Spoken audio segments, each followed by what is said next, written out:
Estamos retornando com o programa A Velha Nova Friburgo, hoje falando de segurança pública, da instalação da Polícia Militar em Nova Friburgo, mas de uma Nova Friburgo do passado, né, da nossa velha Nova Friburgo. Então nós estamos aqui com o Coronel Newton em Broinise, e o senhor estava falando um dado assim, que eu achei muito interessante. Primeiro, eu só gostaria de fazer um esclarecimento sobre a questão que o senhor citou do prédio, né, que estava instalada a escola italiana. Ela, na época, ela foi assim, confiscada pelo governo em razão da participação da colônia, dos imigrantes italianos aqui de Nova Friburgo em relação ao fascismo, né, que a gente teve um movimento nazi-fascista muito forte.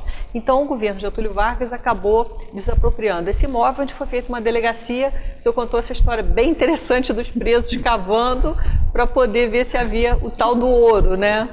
E então nós paramos, Coronel, nessa parte de onde seria instalado o batalhão da Polícia Militar. Então o senhor falou que estava entre Petrópolis, Teresópolis, e que dois presidentes, o Geisel e o Figueiredo, pesavam na escolha desses municípios.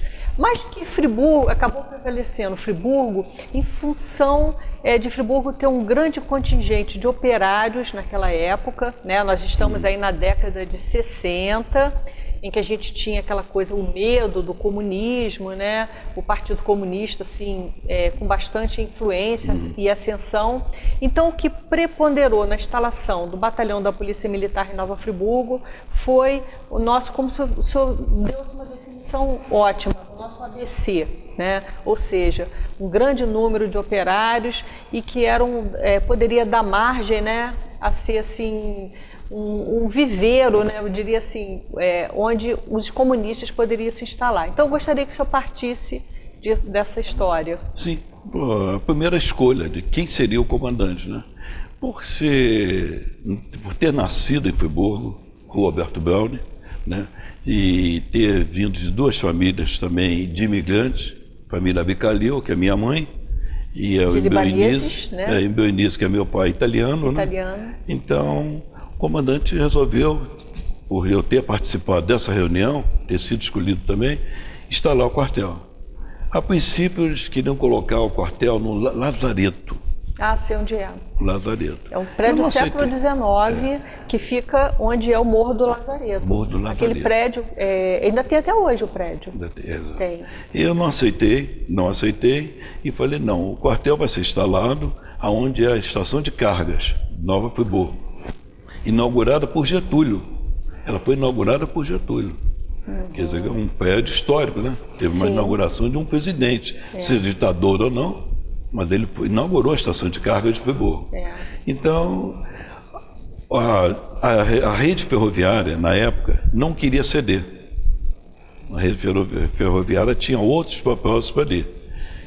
E foi uma coisa assim, a força. Do fim, né, da linha férrea, né, que foi em 64, né?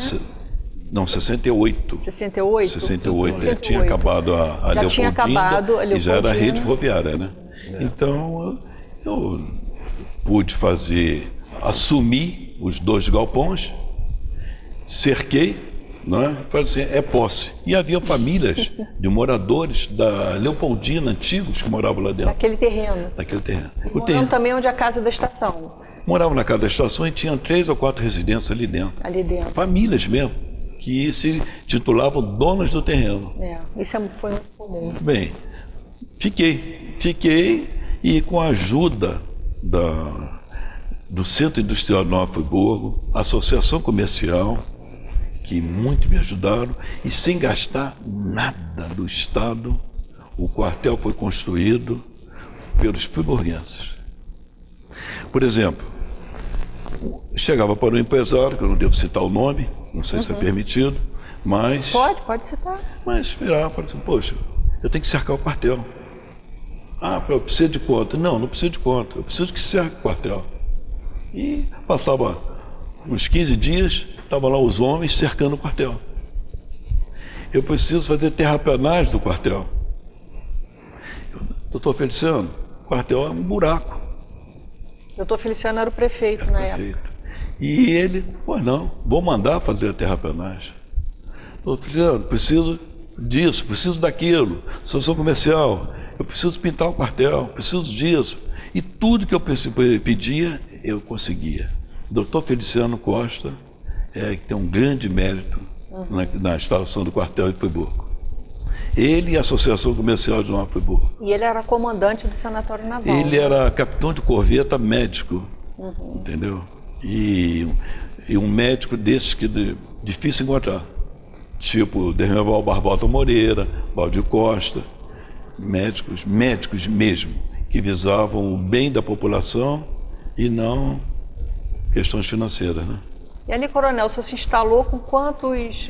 a gente chamava, na época chamava praça ainda?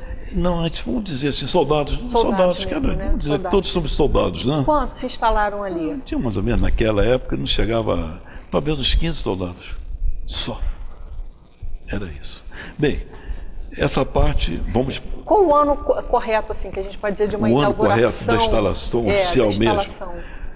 Eu cheguei em 68. Fui fazendo aos poucos, né? Em 71 foi a instalação oficial. 71. Mas desde 68 eu já estava ali instalado. Estava lá com a documentação, tomando, tirando as famílias.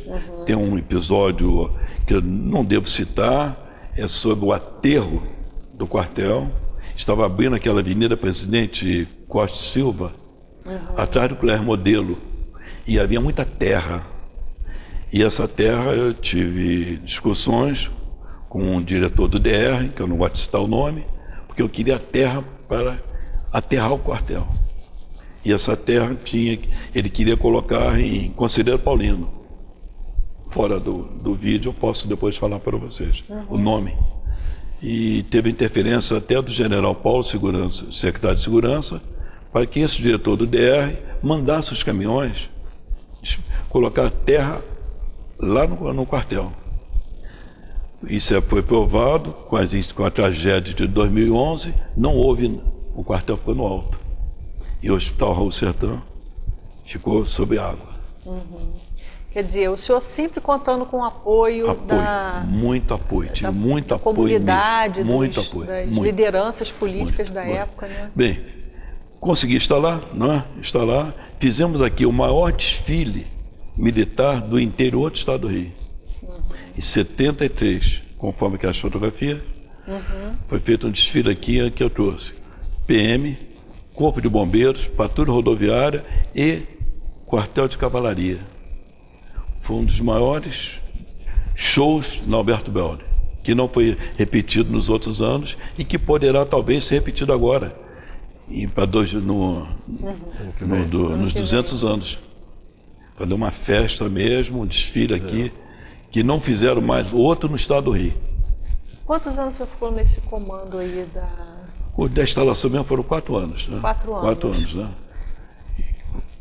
4 anos, mas aí o senhor continuou assim, servindo em Friburgo? Não, depois eu fui transferido. Depois já foi transferido. Mudança de governo, né? Tem que vir novas ideias, né? Que é importante ter sempre a renovação, né? Para não ficar sempre a mesma roupa, né?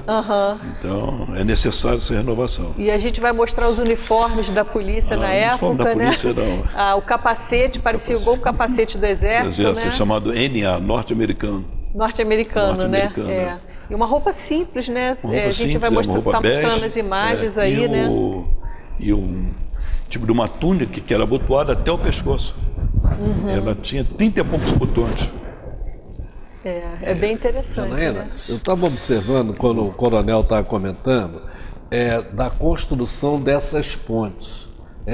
E essas pontes, ela, por exemplo, a primeira ali, a Lenrô, ela foi construída em 1933, quer dizer, teve a Revolução de 32, 33. E era, nessa época, interventor em Friburgo, quer dizer, era o Carlito Braune, Carlos Alberto Braune, foi que deu ali aquelas construções. E ele citou um fato que é importante, que até hoje, essas pontes construídas logo nesse período revolucionário de 32, elas estão até hoje aí, né? Bem construídas. numa situação bem de destaque dentro da nossa cidade, né? A Ponte Branca, né? A Ponte Branca, essa ponte nossa da própria virada ali da avenida, do início da avenida, né? São duas pontes, Itália, né? até o Suspiro, são né? Duas pontes, né? São duas pontes. Né? E elas foram fundamentais para a expansão toda de Friburgo. Mas o nome na época era o do Carlito Browne, Carlos Alberto Browne, que foi um grande jogador de tênis também no nosso Friburgo Futebol Clube. E esses soldados eram de Friburgo? Eram de Friburgo. 15, todos de Friburgo. Foi uma das prioridades que eu pedi ao comando na época, que Friburgo só tivesse soldados de Friburgo. Não só pela nossa formação cultural e as famílias de Friburgo, né? Do que vir gente da Baixada com outros hábitos para a nossa cidade. Foi uma solicitação que o senhor fez. Foi, isso aí foi uma das... E foi difícil, foi muito difícil porque os batalhões querem sempre mandar embora os piores. E nesse mês sempre vem os piores também, sempre vem, né? Por isso eu queria pessoas de Friburgo. E era o quê? Um concurso? Como é que eles eram admitidos? A princípio é uma coisa até interessante, né? O princípio da PM fora Nova Friburgo, isso é uma coisa até curiosidade, né? Ninguém queria ser polícia. Ninguém queria ser. Isso em 1930, 1940. Então falava-se assim, vamos até o Nordeste e convida as pessoas para conhecer o Rio de Janeiro. Você vai ter casa, comida, tal, e um salário. E vinha o pessoal do Nordeste para o Rio de Janeiro. O Sul a mesma coisa, ia se comprar cavalo no Sul. E pegava os gaúchos, catarinenses, vamos conhecer o Rio de Janeiro, e ficavam. Chegava aqui, encontrava as cariocas, encontrava as niterenses, aí ficavam. Agora você é um policial militar. Esse era o primeiro. E o de Friburgo, não, como é que o interior é um fato até interessante. Quem é o valentão da área? É fulano de tal. Fulano, você vai ser polícia. E são histórias contadas. Histórias contadas. Mas o senhor participou, né? Não é da minha época. Tá, isso o senhor está falando da década de 30, né? Para ser praça. Então, o valentão da época é fulano de tal. Esse aí que todo mundo respeita. Então, para ser polícia agora. Entendi. Aí ia até o quartel, dava-se uma farda, dava-se um fuzil, e passava lá numa sessão, apanhava uma requisição de trem, e o elemento ia para tal destacamento, para tal delegacia, né, subdelegacia. Chegava lá, se apresentava ao subdelegado, ao delegado, e virava a polícia. Entendi. Muitos não Nós estamos falando tinham aí da década de 30. até de ler e escrever, né? Mas eram respeitados. Porque era difícil alguém chegar perto de um policial, porque era feio. Era feio chegar perto de um policial. Não é hoje que o policial está aqui dando uma entrevista. Naquela época era feio. Pô, fulano está conversando, será que ele está preso? Entendi. A primeira pergunta é essa. A cultura era outra, né? Era outra. Mas havia respeito, né? Tenente, nós vamos dar assim, um rápido intervalo e daqui a pouco nós retornamos falando de segurança pública na velha Nova Friburgo.